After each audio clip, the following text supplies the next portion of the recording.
마음디자인TV의 한마을사입니다. 당신의 지금 이 고통이 오래된 잿빛 하늘처럼 느껴지시나요? 외도로 삶이 송두리째 무너져버린 듯한 자괴감과 공황 속에서 어떻게 해야 이 파국을 막을 수 있을지 막막하실 겁니다. 많은 분들이 혼자 해결하다가 결국 최악의 결말을 맞이하지요. 당신에게는 이 고통을 딛고 일어나 반전의 결말을 만들 수 있는 결정적 순간의 선택이 남아 있다고 말입니다. 오늘 영상을 시작하겠습니다. 부부 외도라는 지독한 폭풍우를 겪고 있는 당신께 저는 가장 기가 막히면서도 가장 진실된 역설을 하나 던져 드리려 합니다. 당신은 지금 이 문제를 부부의 대화를 통해 해결하려 하지만 아이러니하게도 부부의 대화가 당신들의 관계를 가장 빠르게 파국으로 이끌고 있다는 사실입니다. 외도 이후 지옥 같은 밤을 견딘 당신들이 마주 앉아 솔직하게 이야기해보자고 결심하는 순간이 있습니다. 그 순간은 분명 회복의 결정적 순간처럼 보이지만 그 소통의 장은 곧 아수라장으로 변합니다. 서로를 향한 칼날이 숨겨져 있던 상처의 틈을 비집고 나와 결국 서로의 심장을 겨누는 선전포고가 되어버리는 것입니다. 이런 결말은 후회와 자괴감만 남기는 최악의 시나리오입니다. 당신들의 순수한 회복 의지와는 달리 왜 당신들의 대화는 늘 싸움과 상처로 끝나는 걸까요? 지금부터 저는 그 은밀한 흑막의 실체를 해부하고 당신이 파국 대신 후회 없는 결말을 선택할 수 있도록 전문가로서 단호한 지침을 제시할 것입니다. 파국을 낳는 세 가지 대화의 독. 첫째, 중독된 고통. 실체를 파헤치는 집착. 가장 치명적인 톡소는 외도 사건의 실체와 내막을 끝없이 파헤치려는 피해 배우자의 집착입니다.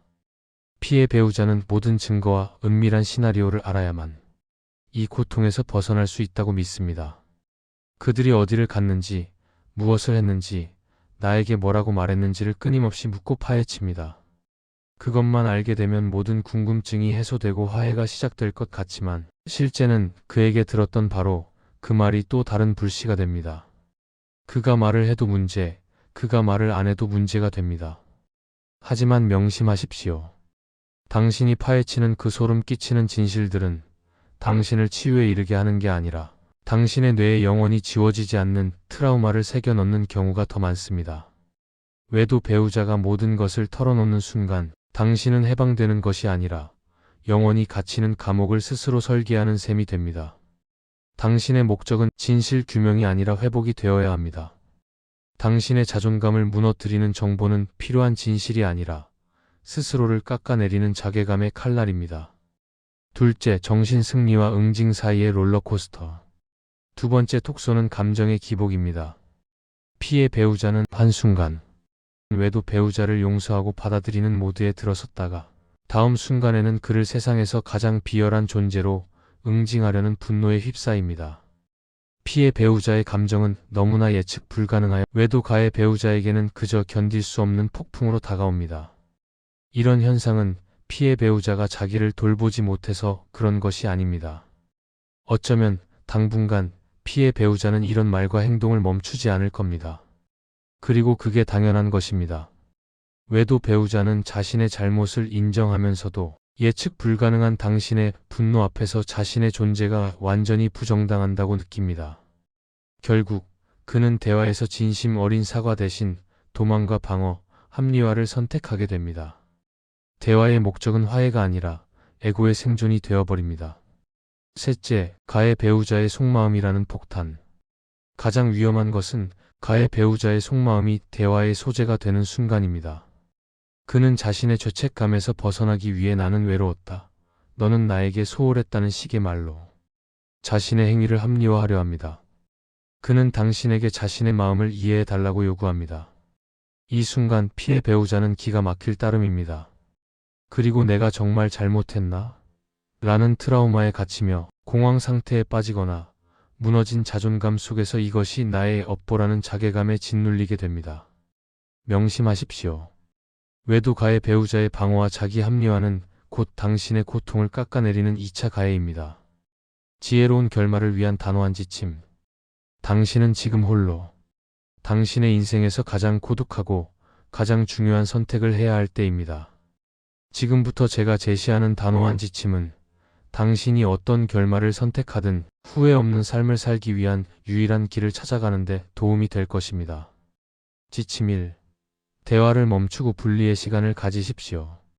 외도 후 회복의 첫 단추는 소통이 아니라 서로 존중하는 홀로 있기입니다. 폭발하는 감정 속에서 나누는 대화는 서로에게 지울 수 없는 상흔을 남길 뿐입니다. 모든 논의를 중단하고 외도 사건으로부터 물리적, 심리적으로 거리를 두는 지혜로운 선택이 필요합니다. 물론 앞으로는 소통으로 이 문제를 해결해야 합니다. 그러나 지금은 아닙니다. 지금은 피해 배우자인 당신의 자존감 회복을 위한 절대적인 시간입니다. 당신의 붕괴된 삶의 의미와 가치를 새롭게 디자인해야 합니다. 당신은 배우자와 관계없이 존엄한 한 인간으로서 스스로를 일으켜 세워야 합니다. 이것이 결별이든 회복이든 어떤 결말을 택하든 당신을 지켜줄 유일한 선택입니다. 지침이 이 전문가를 통해 감정의 늪에서 벗어나십시오. 외도는 단순한 부부 문제가 아니라 깊은 심리적, 트라우마와 공황 상태를 유발하는 중대한 정신적 상해입니다. 당신은 지금 이성적인 판단이 불가능할지도 모릅니다. 마치 바다에 빠진 사람이 스스로 머리채를 잡고 물 밖으로 나오려는 것과 같습니다. 이는 불가능합니다. 피해 배우자에게 필요한 것은 내막을 공유할 친구나 지인이 아닙니다. 오직 외도라는 트라우마에 걸쳐 있는 마음의 실체와 흑막을 꿰뚫어 볼 수 있는 전문 상담가입니다. 당신에게 맞는 상담사는 당신의 분노와 슬픔을 대신 받아주고 그 감정들이 이성의 영역을 침범하지 못하도록 막아주는 방패 역할을 합니다. 상담 과정에서 당신은 파국으로 가는 길목에서 멈춰 설 수 있습니다. 지침 3. 결말이 아니라 과정에 집중하십시오. 회복을 원하는 모든 부부들은 결말, 즉 이혼할까 말까에만 초점을 맞춥니다. 하지만 삶은 늘 선택의 연속이고 우리는 그 새롭게 삶을 만드는 과정에서 의미를 찾아야 합니다. 당신이 이혼을 결정하든 함께 사는 것을 결정하든 그 선택은 오직 당신의 성장과 후회 없는 결단 위에 놓여야 합니다. 외도 배우자의 반성 여부가 당신의 결정을 좌우해서는 안 됩니다. 그 사람의 진심이 문제가 아니라 피해 배우자가 모든 회복 과정의 고통이 끝났을 때 스스로 홀로 상처 없이 자립할 수 있는지를 확인하는 것입니다. 그것이 다시 시작하는 기준이 되어야 합니다. 구독자 여러분, 당신이 지금 겪는 고통은 당신이 잘못해서 생긴 것이 아닙니다. 그것은 이 세상에서 가장 소중한 가치인 신뢰가 무너졌기 때문에 발생하는 자연스러운 현상입니다. 당신의 고통 뒤에 결별이라는 이름이 붙든 회복이라는 이름이 붙든 당신은 이 고통을 멈출 권리가 있습니다.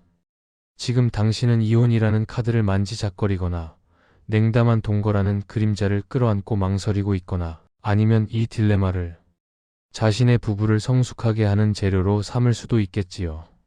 그것이 어떤 결정이 되었든 그 결정에 지지를 보냅니다.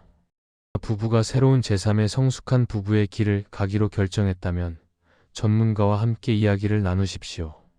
부부, 두 사람을 도울 상담가를 찾아 나서십시오. 당신의 후회 없는 결정을 응원하며 저도 기꺼이 당신의 든든한 조력자가 될 것입니다. 당신의 진정한 회복은 바로 지금, 이 순간부터 시작됩니다.